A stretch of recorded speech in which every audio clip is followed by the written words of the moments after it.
El teléfono sonó a las 6:20 de la tarde. Era un sonido simple, común, uno de esos sonidos que pasan desapercibidos en la mayoría de las casas. Pero en la casa de don Manuel, aquel sonido tenía algo distinto. Tal vez era la hora, tal vez era el silencio, o tal vez era porque nadie llamaba a esa casa desde hacía mucho tiempo. Manuel estaba sentado en su vieja butaca de tela marrón, junto a la ventana que daba a la calle. La luz del atardecer se filtraba entre las cortinas, pintando la sala de un color dorado y tranquilo. En la mesa de madera había una taza de café ya frío. El teléfono volvió a sonar. Una vez, dos veces. Manuel lo miró desde la distancia. No tenía prisa por contestar. A su edad, las llamadas eran pocas, y casi siempre eran equivocaciones, publicidad o alguna cita médica. Pero algo en su pecho le dijo que esa llamada era distinta. Se levantó lentamente, apoyando una mano en el respaldo de la silla. El teléfono sonó por tercera vez, luego por cuarta. Cuando finalmente lo tomó entre sus manos, dudó unos segundos antes de responder.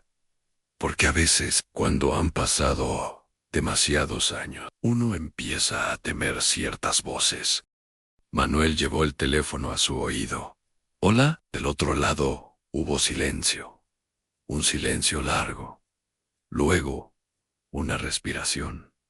Y entonces, una voz que Manuel no escuchaba desde hacía 40 años. Don Manuel tenía 78 años. Era un hombre alto, de espalda ligeramente encorvada, por el paso del tiempo y manos grandes, que alguna vez habían trabajado duro. Había sido carpintero durante casi toda su vida. En su pequeño taller, detrás de la casa, todavía descansaban herramientas que ya casi no utilizaba. Martillos, cepillos, un banco de trabajo lleno de marcas que contaban décadas de historia. El barrio donde vivía era tranquilo. Las casas eran bajas. Las veredas estaban llenas de árboles viejos que daban sombra durante el verano. Cada mañana, Manuel tenía la misma rutina. Se despertaba temprano, preparaba café, abría la puerta del patio, regaba las plantas. Luego se sentaba en la vereda con una pequeña radio antigua. Los vecinos lo conocían bien. La señora Carmen, que vivía al frente, solía decir que Manuel era uno de esos hombres que hablaban poco, pero escuchaban mucho. Pero lo que muchos no sabían era que Manuel llevaba una historia guardada durante décadas. En la sala de su casa había una pequeña caja de madera. Dentro de esa caja había fotografías, cartas antiguas y recuerdos que nunca había podido tirar. En muchas de esas fotografías aparecían dos niños, dos hermanos.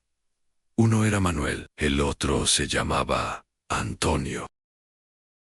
Manuel y Antonio crecieron en un pequeño pueblo donde todos se conocían.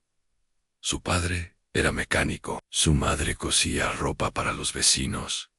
No eran ricos, pero tampoco les faltaba nada importante. Las tardes de su infancia estaban llenas de polvo, risas y aventuras. Corrían por las calles con bicicletas prestadas, jugaban fútbol con una pelota gastada, y cuando llovía, se refugiaban en el taller de su padre. Antonio era el menor. Siempre había sido más impulsivo, más soñador. Manuel, en cambio, era el responsable, el que pensaba antes de actuar. Pero a pesar de sus diferencias, eran inseparables. Si uno se metía en problemas, el otro estaba ahí. Si uno tenía miedo, el otro lo defendía.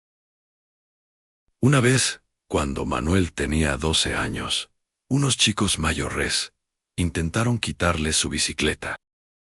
Antonio, que era más pequeño, se lanzó sobre ellos sin pensarlo. Los dos terminaron en el suelo, llenos de tierra. Cuando llegaron a casa, su madre les preguntó qué había pasado. Antonio respondió con orgullo: nada, solo defendí a mi hermano.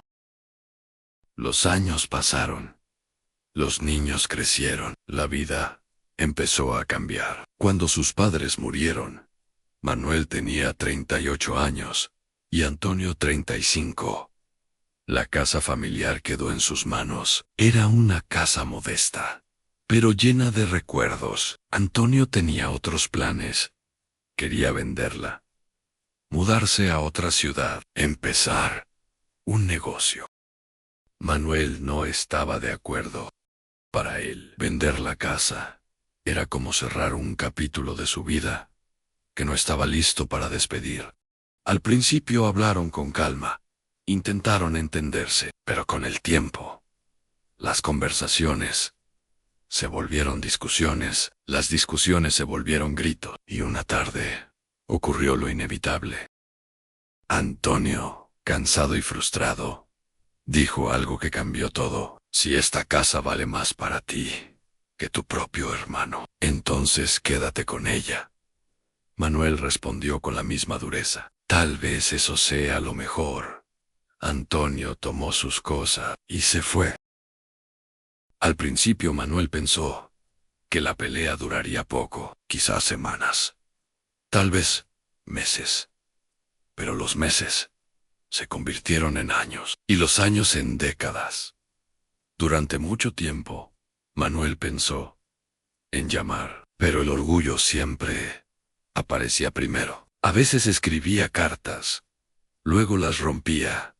A veces soñaba con su hermano. En esos sueños siempre eran niños otra vez, jugando, riendo, sin saber que el tiempo podía separar tanto a dos personas. Volvamos a la llamada. La voz del teléfono dijo: Manuel, soy Antonio. El mundo pareció detenerse. Manuel cerró los ojos. No sabía si reír, si llorar, si colgar. Antonio habló primero. No sabía si ibas a contestar. Manuel tardó unos segundos en responder. Han pasado muchos años. Antonio suspiró. Demasiados. Luego dijo algo que cambió el tono de la conversación. Estoy enfermo, Manuel. Hubo silencio. Los médicos dicen que no queda mucho tiempo. Manuel sintió que el corazón le pesaba. Antonio continuó: pero no quería irme sin arreglar esto. 2 días después, Manuel tomó un autobús. Durante el viaje, miró por la ventana. Campos, carreteras, pueblos. Pensaba en todo lo que había pasado, en todo lo que nunca dijeron, y en todo lo que aún podía decirse. El hospital olía a desinfectante y silencio. Cuando Manuel abrió la puerta de la habitación, vio a su hermano. Antonio estaba más delgado, más cansado, pero sus ojos eran los mismos. Los dos se quedaron mirándose. Durante unos segundos, 40 años desaparecieron. Antonio sonrió. Sabía que vendrías. Manuel se acercó y dijo algo que había esperado demasiado tiempo para decir. Te extrañé. Antonio respondió: yo también. Hablaron durante horas. Recordaron la infancia, a sus padres, las tardes de verano, la bicicleta vieja. Antes de que Manuel se fuera, Antonio tomó su mano. Gracias por venir. Manuel sonrió. Nunca es tarde para volver a ser hermano. A veces dejamos que el orgullo se interponga entre nosotros y las personas que más amamos. Pensamos que el tiempo es infinito, que siempre habrá otra oportunidad. Pero la vida nos recuerda que no siempre es así. Sin embargo, mientras haya un momento, una llamada, un paso hacia el otro, todavía existe esperanza. Porque el perdón no cambia el pasado, pero sí puede cambiar el final de una historia. Y quizá, solo quizá, eso también sea una manera en que Dios nos recuerda que el amor siempre vale más que el orgullo.